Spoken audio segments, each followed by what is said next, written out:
اللهم صل على سيدنا محمد يا رب صل وسلم دائما ابدا على حبيبك وَرَبِّكَ لَا يُؤْمِنُونَ. اللہ فرماتے ہیں یہ مومن نہیں ہو سکتے، قسم اٹھائی اللہ نے، حَتَّى يُحَكِّمُوكَ فِي مَا شَجَرَ بَيْنَهُمْ، یہاں تک کہ یہ آپ کو حکم بنا لیں ان اختلافات میں جو ان کے درمیان پیدا ہوتے ہیں.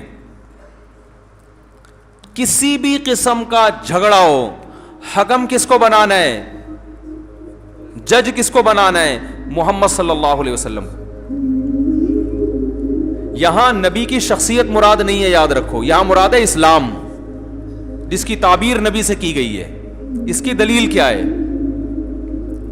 صحیح حدیث میں آتا ہے، آپ صلی اللہ علیہ وسلم نے فرمایا میں اگر کسی کے حق میں فیصلہ کر دوں، گواہوں، حدیث کا مفہوم بیان کر رہا ہوں تاکہ آسانی سے سمجھ میں آئے آپ کو حدیث، الفاظ نقل نہیں کر رہا، کہ میں اگر کسی کے حق میں فیصلہ کر دوں، یعنی اس کی زمین اٹھا کے اس کو دے دی گواہوں کی موجودگی میں، اور وہ گواہ بالفرض جھوٹے تھے، تو میرے فیصلے سے یہ مال اس کے لیے حلال، بولو بھائی، نہیں ہو جاتا.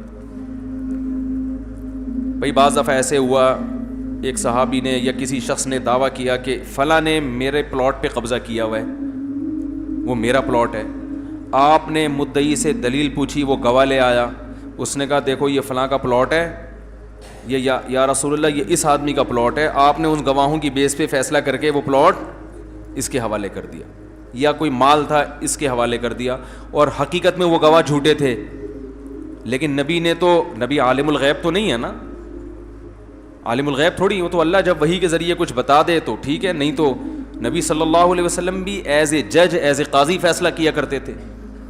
تو آپ نے اس قسم کے فیصلوں کے بارے میں فرمایا کہ اگر مدعی کو پتا ہے کہ یہ پلاٹ میرا نہیں ہے، یہ مال میرا نہیں ہے، تو میرے فیصلے کی وجہ سے وہ مال اس کے لیے حلال نہیں ہو جائے گا، بلکہ وہ آگ کا ٹکڑا اپنے لیے خرید رہا ہے. یہاں حکم دیا جا رہا ہے کہ نبی فرما رہے ہیں کہ میرے فیصلے کو فالو نہیں کرنا ہے. بات آ رہی ہے سمجھ میں؟ اور ادھر قرآن کہہ رہے کہ یہ اس وقت تک مومن نہیں ہو سکتے جب تک آپس کے اختلاف میں آپ کے فیصلے کو فالو نہ کریں. تو دو متضاد چیزیں ہو گئی نا. میرا خیال ہے اب سائڈوں سے گزر رہا ہے آپ لوگوں کے. بھائی ادھر نبی کہہ رہے ہیں کہ میرے فیصلے کو فالو کرنے سے کسی کی کوئی چیز کسی کے لیے حلال نہیں ہو جاتی، یعنی گویا بتا رہے ہیں کہ حقیقت کو فالو کرنا ہے، میرے فیصلے کو نہیں دیکھنا. میں تو ظاہر کو دیکھ کے فیصلہ کر رہا ہوں، اس میں گواہ جھوٹے بھی ہو سکتے ہیں، جھوٹی قسم بھی کوئی اٹھا سکتا ہے. اور ادھر قرآن کہہ رہا ہے کہ جب بھی آپس میں اختلاف ہو نبی سے فیصلہ کروانا ہے، اور پھر نبی جو فیصلہ کر لیں اس میں دل میں ذرا سی بھی تنگی محسوس نہیں ہونی چاہیے. وَيُسَلِّمُوا تَسْلِيمًا، مکمل اپنے آپ کو اس فیصلے کے حوالے کر دینا ہے. پتہ یہ چلا بھائی دونوں فیصلوں کی نوعیتیں مختلف ہیں. جس حدیث میں آتا ہے کہ میرے فیصلے کو فالو نہیں کرنا ہے، حقیقت کو دیکھنا ہے، اس میں یہ وہ فیصلہ ہے جو آپ ایز اے بشر فیصلہ کر رہے ہیں، ایز اے جج فیصلہ کر رہے ہیں، اللہ کا حکم نہیں سنا رہے. آپ صلی اللہ علیہ وسلم کی دو حیثیتیں، ایک آپ بشر ہیں، انسان ہیں، اور انسان سے غلطی بھی ہو سکتی ہے، درست بات تک بھی پہنچ سکتا ہے، وہ عالم الغیب نہیں ہوتا. اور ایک حیثیت یہ کہ آپ رسول اللہ ہیں، اللہ کا پیغام اپنے بندوں تک پہنچا رہے ہیں. پیغام پہنچانے والا جو فیصلہ ہے اس میں غلطی نہیں ہو سکتی. تو یہ جو حدیث میں آتا ہے کہ میرے فیصلے سے کسی کے لیے کوئی چیز حلال نہیں ہوتی، اس سے وہ فیصلہ مراد ہے جس میں میں ایز اے جج ایک فیصلہ کروں، قاضی کے طور پہ فیصلہ کروں. اور یہ جو قرآن میں آتا ہے کہ نبی سے فیصلہ کراؤ، اس سے مراد وہ فیصلہ ہے جو نبی کا نہ ہو بلکہ کس کا ہو؟ اللہ کا. اس میں نبی صرف پیغام نقل کر رہے ہوں. اس کی میں ایک مثال سے بات سمجھا کے بیان ختم کرتا ہوں.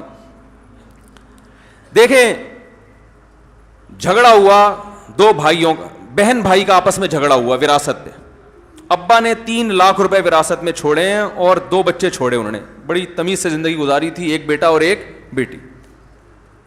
تمیز سے ہی آج کل اس کو تمیز والی زندگی کہا جاتا ہے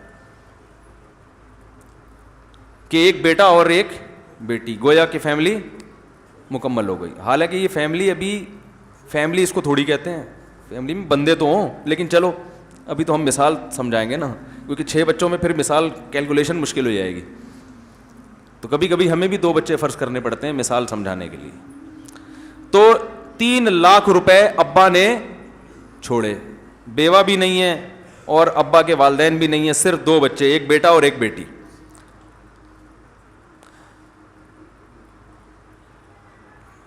بیٹے نے جو ہے وہ بیٹی کے سارا مال پہ قبضہ کر لیا. اب مفتی صاحب کے پاس آئے, جی فرض کریں میرے پاس آئے, مفتی صاحب آپ ہمارے درمیان فیصلہ کریں, بیٹا اور بیٹی نے مجھے حکم بنایا. بیٹی کا دعویٰ یہ ہے, لڑکی کا دعویٰ یہ ہے کہ میرے بھائی نے ابا سے جو میری وراثت ملنی تھی وہ بھائی نے ہتھیا لی ہے, بھائی نے اس پہ قبضہ کر لیا ہے. بھائی کا دعویٰ یہ تھا کہ اس کا حصہ اس کو ہینڈ اوور کیا جا چکا ہے, یہ اپنا حصہ کھا چکی ہے. تو میں کیا کروں گا, مدعی کون ہے یہاں پہ, بیٹی. بیٹی کا دعویٰ ہے کہ میرے بھائی نے ناجائز قبضہ کیا ہے, میرا حصہ کھا پی کے ختم کر لیا, مجھے نہیں دیا. میں بیٹی سے, لڑکی سے پوچھوں گا تمہارے پاس گواہ ہیں کہ تمہارا بھائی غاصب ہے؟ بھائی 3 لاکھ روپے تقسیم تو ہو چکے تھے, لیکن اس کا کہنا یہ تقسیم ہونے کے بعد اس نے میری دراز سے پیسے نکال لیے اور کھا گیا یہ. تو میں گواہ کس سے طلب کروں گا, لڑکی سے. بھائی تمہارے پاس گواہ ہیں؟ کہ بھائی دیکھ تو کوئی نہیں رہا تھا, اس نے ڈراز سے نکالے اور پی گئے یہ بھائی صاحب ہمارے. میں بھائی سے پوچھوں گا بھائی اس کے پاس گواہ تو نہیں ہے, تو تم قسم اٹھاؤ کہ میں نے نہیں کھائے. وہ جھوٹی قسم اٹھا لیتا ہے کہ میں نے نہیں کھائے. تو میں کس کے حق میں فیصلہ کروں گا, بھائی کے حق میں. بھائی یار قسم اٹھا رہے ہو, تمہارے پاس گواہ بھی نہیں ہے, تو ایسے ہی تو کوئی بھی کسی پہ دعویٰ کر لے. تو میں کیا فیصلہ کروں گا, اس بہن سے کہوں گا کہ بھائی آپ کو آپ کا حصہ مل چکا ہے, آپ کے پاس چونکہ گواہ نہیں ہے تو فیصلہ کس کے حق میں ہوگا, بھائی کے. پتلی گلی سے نکلو. یہ وہ فیصلہ ہے جو شریعت نے نہیں بتایا کہ اس میں بھائی درست ہے بہن غلط ہے, یہ میری اپنی ذاتی ججمنٹ ہے. سمجھ رہے ہیں؟ اس فیصلے کی وجہ سے بھائی کے لیے بہن کا پیسہ حلال نہیں ہو جائے گا. اب بھائی یہ نہیں کہہ سکتا کہ مفتی صاحب نے خود کہا ہے, میرے حق میں فیصلہ کیا ہے, لہذا میں یہ پیسہ کھا سکتا ہوں. بھائی مفتی صاحب نے تو گواہ نہیں تھے, یا تم نے تمہاری قسم پہ اعتماد کیا, اس کے علاوہ تو ہمارے پاس کوئی طریقہ ہی نہیں ہے نا. تو یہ جیسے میرے ساتھ ہو سکتا تھا, نبی کے دور میں بھی ایسا ہوا ہے. یا ایسا ہے کہ بھائی نے پیسے نہیں کھائے لیکن بہن نے جھوٹے گواہ پیش کر دیے, تو پھر کس کے حق میں فیصلہ ہوگا, بہن کے. ہم نے ان کی جرح بھی کر لی, سب کچھ, ہمیں اطمینان ہو گیا یہ گواہ جھوٹے نہیں ہیں, اطمینان ہو گیا, ہم نے فیصلہ, حالانکہ وہ گواہ کیا تھے, جھوٹے. اب بہن 1 لاکھ روپے بھائی سے لے کے کھا رہی ہے اور کہہ رہی ہے کہ مفتی صاحب نے خود ہمارے حق میں فتوے دکھا رہی ہے. بھائی اس فتوے کی بیس پر آپ کے لیے وہ پیسے حلال نہیں ہو گئے. تو یہ جو میرا فیصلہ ہے یہ شریعت کا نہیں ہے. شریعت تو خاموش ہے کہ ان میں یہ حق پر ہے یا وہ حق پر ہے, یہ تو میری اپنی ججمنٹ ہے. شریعت نے تو مجھے فیصلہ کرنے کا طریقہ بتا دیا کہ البینۃ علی المدعی والیمین علی من انکر. جو دعویٰ کرے اس سے دلیل مانگو, گواہ مانگو, اور جو دعوے کا انکار کرے اس سے قسم اٹھواؤ. یہ اصول شریعت نے بیان کیا, لیکن شریعت نے یہ نہیں بتایا کہ یہاں اس کیس میں کون صحیح ہے کون غلط ہے. تو یہ والا فیصلہ جب نبی کرتے تھے, اس کے بارے میں نبی نے فرمایا کہ میرے اس قسم کے فیصلوں کی وجہ سے کسی کے لیے کسی کا مال حلال نہیں ہو جاتا.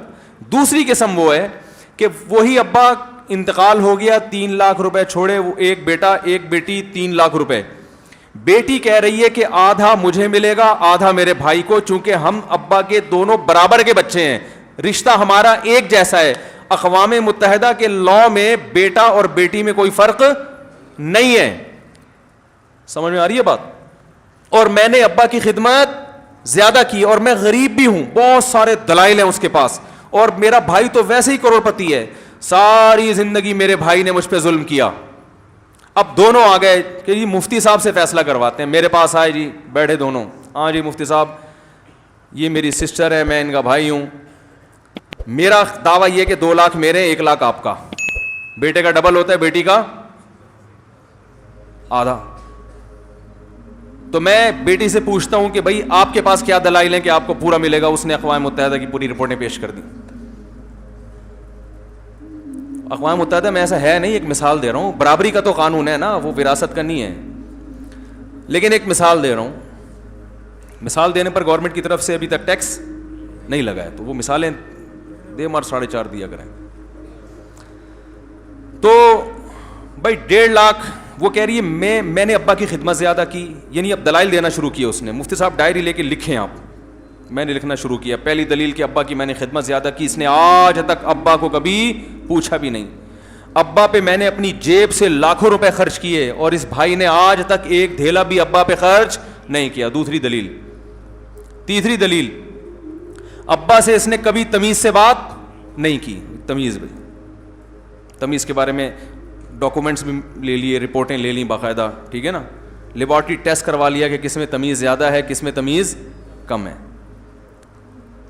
چوتھی کہ میں غریب ہوں اور یہ مالدار ہے, اسے ضرورت بالکل بھی نہیں ہے, مجھے بہت زیادہ ضرورت ہے. بھائی چوتھی دلیل. پانچویں دلیل کہ ابا کی یہ وصیت تھی کہ مجھے آدھی جائیداد ملے. ابا نے ریٹرن میں لکھا ہوا ہے کہ میری بیٹی کو بھی 50% ملے گا, میرے بیٹے کو بھی. یہ دیکھیں مفتی صاحب, یہ ڈاکومنٹس ہے, اس ٹائم پیپر پہ ابا نے لکھا ہوا ہے, تو بڑی مضبوط دلیل ہے نا یہ. تو بھائی جس کا مال ہے اس نے وصیت کی ہے کہ آدھا بیٹی کو ملے گا آدھا بیٹے کو, اور اس پہ گواہ بھی ہے, پورا محلہ گواہ ہے. اتنے سارے دلائل کے بعد مفتی طارق مسعود صاحب نے جو فیصلہ کیا وہ یہ فیصلہ کیا کہ بھائی 2 لاکھ بیٹے کو ملیں گے, 1 لاکھ بیٹی کو ملے. بھائی کیوں بھائی اتنے سارے دلائل؟ وجہ اس کی یہ کہ شریعت ان دلائل کو نہیں مانتی. ابا نے وصیت کی ہو, جس نے خدمت زیادہ کی ہو, جو نالائق ہو, جو مرضی ہو, ایسی کی تیسی.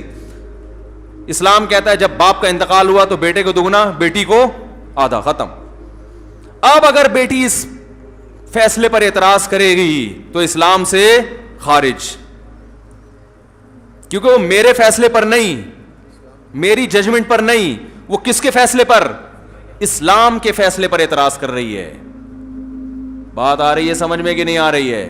تو اللہ فرماتے ہیں کہ یہ جو قرآن میں آتا ہے کہ یہ اس وقت تک مومن نہیں ہو سکتے جب تک اپنے معاملات میں محمد صلی اللہ علیہ وسلم کو حکم نہ بنائیں.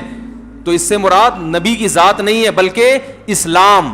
تو اس میں صرف محمد صلی اللہ علیہ وسلم داخل نہیں ہے, قیامت تک آنے والے علماء جو انبیاء کے وارث ہیں, جو اسلام کو ڈیفائن کرتے ہیں, وہ تمام لوگ اس آیت میں داخل ہیں. اگر آپ اپنے گھریلو جھگڑوں میں علماء سے نہیں پوچھتے کہ ہم میں صحیح کون ہے غلط کون ہے according to Shariah, according to اسلام, تو اس کا مطلب آپ بھی اسلام کو پسند نہیں کرتے.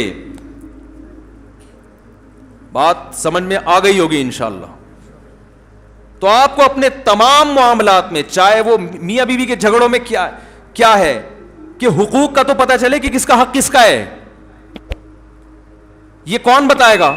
بیگم کا مطالبہ ہے کہ میاں مجھے موبائل لے کے دینے, ہم شوہر کہہ رہے میں نہیں لے کے دے رہا, پھڈا ہو رہا ہے.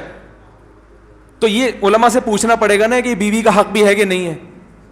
اخلاقی ذمہ داری تو ہے لیکن لازمی حقوق میں بولو بھائی نہیں ہے. اسی طرح میاں صاحب بیگم سے کہہ رہے ہیں آدھا خرچہ تم اٹھاؤ آدھا میں اٹھاؤں گا گھر کا, پھڈا ہو رہا ہے اس پہ. تو یہ آپ کو علماء سے پوچھنا پڑے گا کہ اس میں درست, وہ مولانا صاحب بتائیں گے کہ اس میں بیگم سے جو کہہ رہا ہے کہ آدھا خرچہ تم اٹھاؤ, یہ اس میں ظالم کون ہے؟ شوہر ہے, چاہے وہ کتنے ہی دلائل دے دے.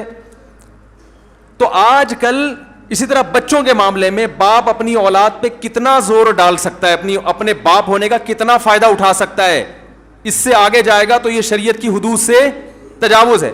ابا کا بھی کوئی لمٹ ہی نہیں ہے. وہ ابا پن ان میں اتنا زیادہ کوٹ کے بھرا ہوا ہے کہ وہ ہر چیز میں اپنے ابا ہونے کا حوالہ دے کے بچے کو بالکل ہی اس کی اپنی کوئی لائف چھوڑی نہیں ہے. شریف بچوں کی بات کر رہا ہوں جو یہاں بیٹھے ہوئے ہیں. ابا ہر چیز میں ہر چیز میں ہر چیز میں ہر چیز میں, وہ بغاوتیں ہوتی ہیں پھر گھر میں. پھر جب بچوں کو ابا کو بتایا جائے بھائی بچے پہ اتنی زبردستی نہیں کر سکتے, بچہ جب آگے سے کچھ تھوڑا اعتراض کرتا ہے تو میں باپ ہوں, اسلام میں باپ کے حقوق نہیں پتا تمہیں؟ بھائی حقوق ہیں مگر یہ والے ہیں یا نہیں ہیں یہ پوچھو تو صحیح کسی سے. نہیں یاری میرا خیال ہے بات سمجھ, حقوق ہیں, اف نہیں کر سکتا یہ نہیں کر سکتا, لیکن یہ والا جو آپ اس پہ تھوپ رہے ہو ٹھیک ہے نا, میں مثالیں نہیں دوں گا ابھی وقت ختم ہو گیا ہے. یہ والا ہے کہ نہیں ہے یہ تو پوچھو, یہ نہیں پوچھ رہے. اسی طرح بچہ باپ کے پر کتنا زور لگا سکتا ہے معاملات میں اور اس سے آگے نہیں جا سکتا. تو ایک لمٹ ہے نا, باس کتنا امپلائی پہ سختی کر سکتا ہے, ایک آفیسر کتنا اپنے امپلائی سے کام لے سکتا ہے. مسجد کے یہاں خادم ہیں, آپ ان خادموں سے پوچھ لیں کہ میں ان سے اپنے ذاتی کام نہیں لیتا ہوں تو 10 دفعہ کہتا ہوں ان سے کہ بھائی جب تم بالکل فری ہو پھر کرنا, 100 دفعہ بھی میرے ذاتی کام کا انکار کرو گے میری پیشانی پہ بل نہیں آئے گا, اس لیے کہ تم مسجد کی خدمت کے لیے ہو, میرے نوکر نہیں ہو. مسجدوں میں ہوتا کیا ہے, انتظامیہ اپنے گھر کے کام بھی مسجد کے خادموں سے لے رہی ہوتی ہے. صدر صاحب جو ہے نا اپنے گھر کا پوچھا بھی کس سے لگوا رہے ہیں, یہ ہو رہا ہے. سب نہیں, جو بیان سن رہے ہیں ان کے علاوہ, جو یوٹیوب پہ کہیں بھی بیان سنیں گے ان کے علاوہ کی بات ہو رہی ہے. ایک نیا پھڈا میرے لیے کھڑا ہو جاتا ہے, آپ نے انتظامیہ کو اس کو کبھی ٹماٹر منگوا رہے ہیں, کبھی آلو منگوا رہے ہیں, وہ کبھی نائب صدر, کبھی اسسٹنٹ. وہ بیچارہ خادم اس چکر میں کر رہا ہوتا ہے مجھے جاب سے نہ نکال دیں. تو اول تو میں لیتا نہیں کام, لیتا ہوں تو کوشش کرتا ہوں ان کی جیب تھوڑے تھوڑے دنوں کے بعد گرم کرتا رہوں, ٹھیک ہے نا, خوش کرتا رہوں, پیسے دیتا رہوں ان کو.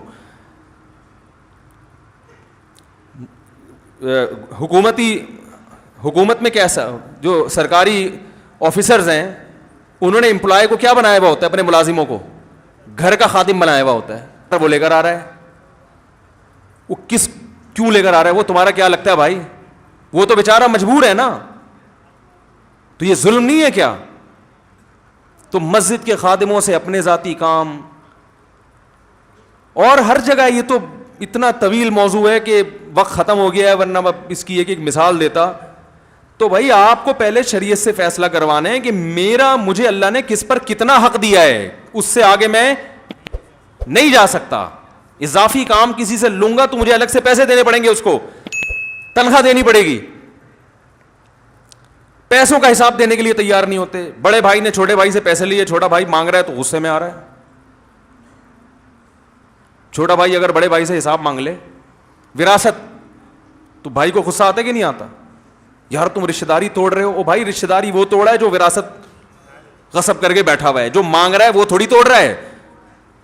جب بہن بھائی سے وراثت مانگتی ہے نا اور زیادہ جھگڑا کرے تو فوراً بھائی اس کو صلہ رحمی کے کہ رشتہ داری توڑنا کتنا بڑا جرم ہے, بھائی سے تمیز سے بات کرنے کا حکم ہے اسلام میں. تم چھوٹی بہن ہو کر مجھ سے ایسے بات کر رہی ہو ہے.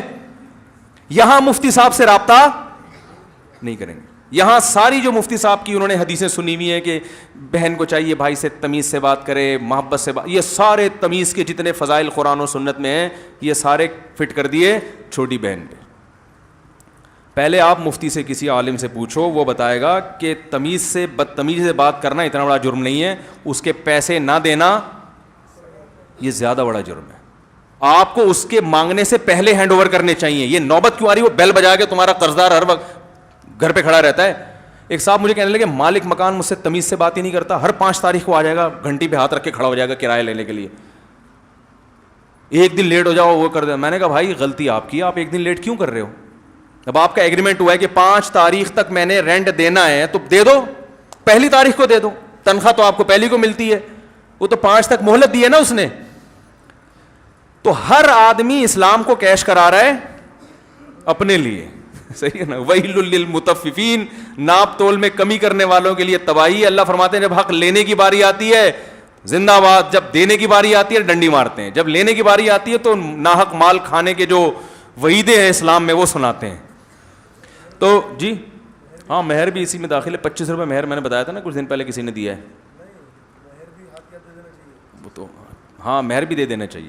بھائی ہمارا چینل ہے آسک مفتی طارق مسعود, اس میں مسائل آتے ہیں, مسائل سمجھ رہے ہیں, جو فقہی مسائل ہیں نا, جائز ہے ناجائز ہے حلال ہے حرام ہے, ان مسائل کو سیکھنے کے لیے اس کو سبسکرائب کر لیں تو امید ہے کہ ثواب مل جائے گا. وہ آپ کو مسائل ملتے رہیں گے, لوگوں کو بہت فائدہ ہو رہا ہے الحمدللہ اس سے. اور دوسرا جو اصلاحی بیانات کے لیے چینل ہے وہ مفتی طارق مسعود اسپیچز کے نام پہ ہے یوٹیوب پہ. تو کیونکہ وہ میرے جو بیانات دوسرے چینلوں سے آتے ہیں وہ بعض چینل وہ گڑبڑ کر دیتے ہیں اس میں, ابھی سارے کنٹرول میں نہیں آ کے دے رہے ہیں. آج ایک مجھے کسی نے ویڈیو بھیجی, اس پہ لکھا ہوا تھا لڑکی کو پٹانے کا طریقہ, اور میری تصویر پگڑی پہن کے نا یوں بزرگ بیٹھے ہوئے ہیں, اور عنوان کیا لگایا ہوا ہے,